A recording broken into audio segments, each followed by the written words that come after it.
Well, I was not raised in a Christian family. About 35 years of age, I think my wife really was kind of curious about whether or not it would be helpful to raise our kids with some belief system, even though that was not my upbringing.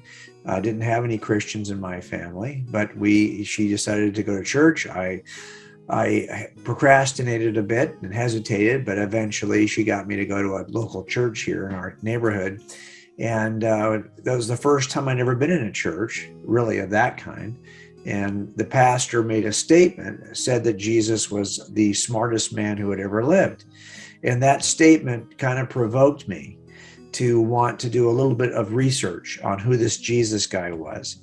So I bought a Bible and started to examine it.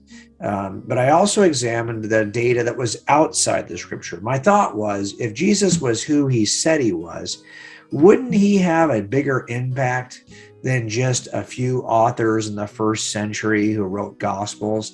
It seemed reasonable to me that if Jesus was somebody who claimed to be God, that he should have like more information about him, shouldn't we? Shouldn't he have had a bigger impact on culture than just a few people in the first century who wrote about his story? And so a lot of the research I did back when I first was looking at Jesus included not just the information that was in the New Testament, but a lot of the information which you only find outside the New Testament.